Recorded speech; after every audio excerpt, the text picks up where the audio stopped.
You sleep. You slow down when you can. Some days weren't even that demanding, and still, you wake up as if something stayed on all night. It's not dramatic exhaustion, not the kind that follows extreme effort. It's stranger than that.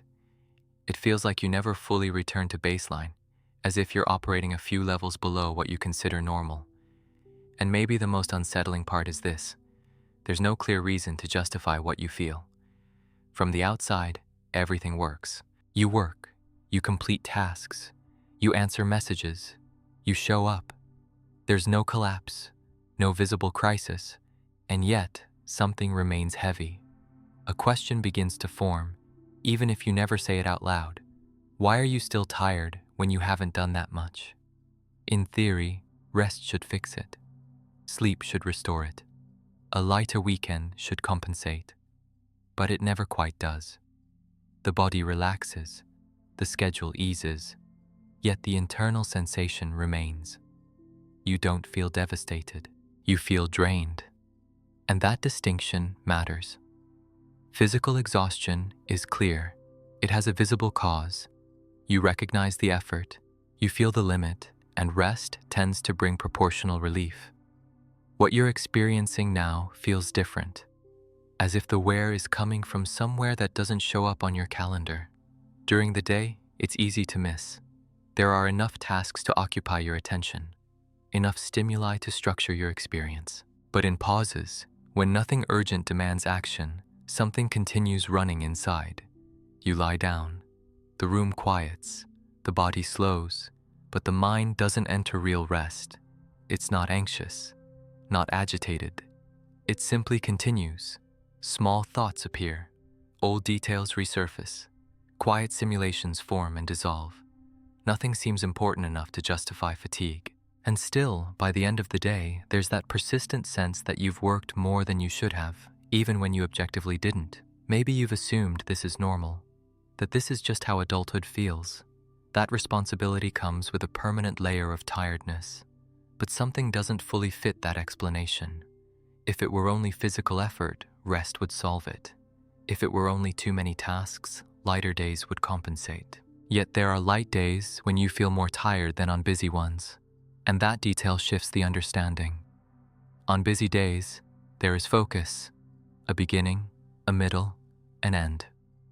You resolve something, close it, move forward. Even if the effort is intense, it has edges. On emptier days, the mind spreads out. It doesn't find a dominant point to organize around. So it wanders through small internal trails, revisits conversations, adjusts imaginary replies, reorganizes details that were already decided, keeps scenarios alive that require no action, nothing intense, but continuous. And continuity consumes energy. What makes this hard to notice is that it doesn't feel like work. You don't feel like you're trying. You don't feel like you're overthinking.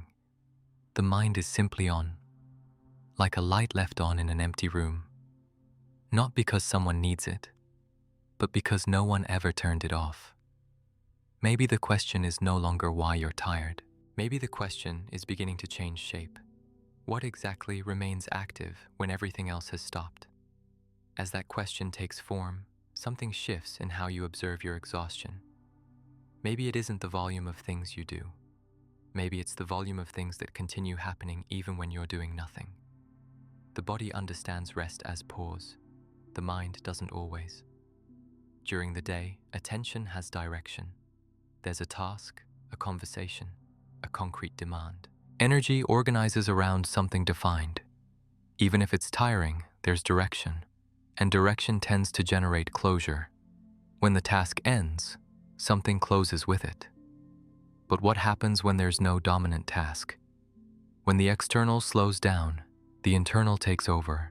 Attention, accustomed to tracking something at all times, doesn't receive a clear signal of completion. It doesn't shut down on its own. It simply shifts objects. Without strong external demands, the mind begins to monitor whatever is available, and what's most available are your own thoughts, a sentence said hours ago, a choice already made, an irrelevant detail that could have been different. None of it requires action now, none of it changes the present, and still the system keeps tracking. not from urgency, but from habit. This is the subtle point. Exhaustion doesn't come from intensity, it comes from persistence. It isn't concentrated effort that drains the most, it's low-level monitoring that never stops. There's a difference between running for 30 minutes and holding a slight muscle contraction for hours. Running is tiring, but it ends. A nearly invisible contraction seems small, yet sustained long enough, it exhausts. The mind does something similar. It keeps small loops open, revisions that produce no new conclusions, simulations that lead to no decisions, microprocesses that go nowhere, and because they don't feel important, they're never interrupted. This functioning is often mistaken for responsibility. It feels mature to keep everything under mental supervision. It feels careful to anticipate, review, organize. But there's a subtle difference between useful attention and automatic vigilance. The first has a beginning, middle, and end. The second simply continues. You finish a difficult conversation. Objectively, it's over. Internally, it may remain active. Alternative responses are simulated. Fragments are adjusted. Possible outcomes are imagined. None of it changes what already happened. But it keeps the system running. And this is where physical rest fails to fully restore you. Sleep doesn't close processes that were never recognized as open. Stopping the body doesn't redefine the role of attention. You can be lying still, free from external input, and internal monitoring continues in the background. No clear anxiety, no visible tension, just continuity. And continuity consumes energy, even when it doesn't feel like it does. Over time, this creates a specific sensation, not collapse, but steady reduction, as if the battery is never fully charged, as if some invisible application is always running in the background. Maybe persistent exhaustion isn't a sign of weakness. Maybe it's a sign that something was never truly concluded, not because there's a major unresolved problem, but because the system learned to remain in continuous tracking mode. A mind that never rests isn't necessarily overwhelmed. It may simply be active for too long, and that begins to change how you understand your own fatigue. If the problem isn't too many tasks, then the axis of explanation shifts elsewhere. What truly drains energy isn't what you do. It's what continues being processed long after you've already done what was needed. That distinction isn't fully formed yet. It's just beginning to outline itself. When it becomes clearer, exhaustion stops feeling like a hostile mystery and starts revealing a quiet logic.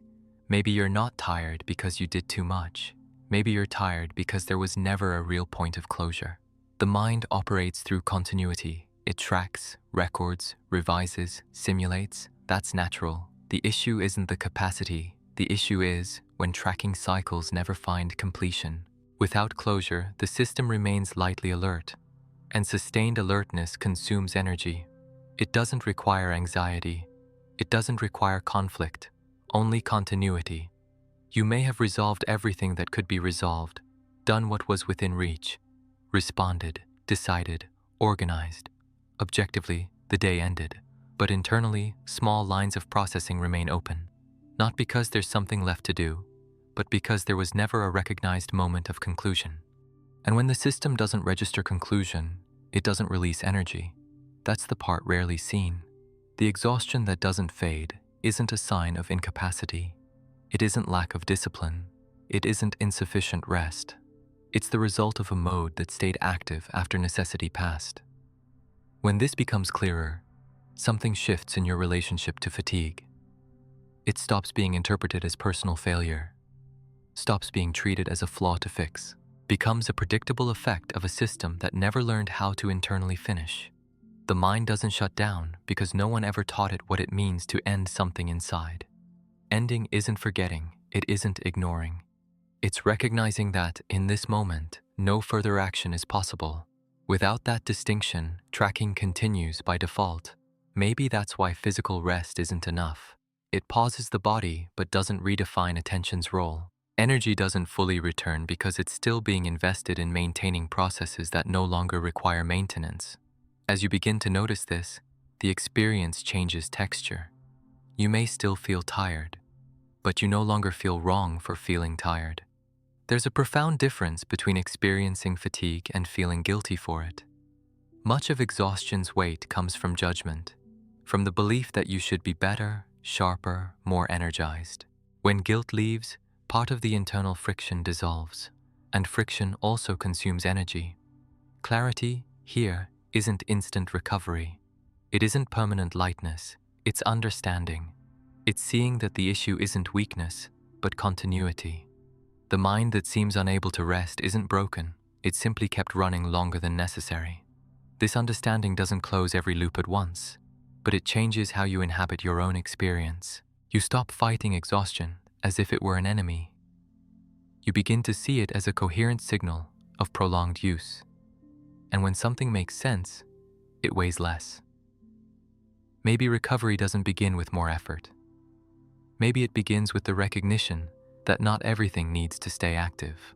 Not every thought requires tracking. Not every revision needs repeating. Not every detail needs to remain open. The mind can continue functioning, but it doesn't have to carry the same silent demand. And gradually, when continuity stops being confused with obligation, something begins to reorganize quietly. Not as a sudden solution, but as a gradual reduction of pressure. Exhaustion doesn't disappear overnight, but it stops being an enigma. It becomes what it always was, the logical effect of a mind that was never given permission to conclude. And maybe it's exactly at that point, when fatigue is no longer seen as failure, but as function, that something finally begins to rest, even if not completely. Because sometimes energy doesn't return when you force more rest. It begins to return when something is no longer maintained out of invisible obligation. Maybe persistent exhaustion isn't weakness at all. Maybe it's simply the quiet effect of processes that were never truly closed. And when you start to notice what's still running, something inside begins almost imperceptibly to slow down.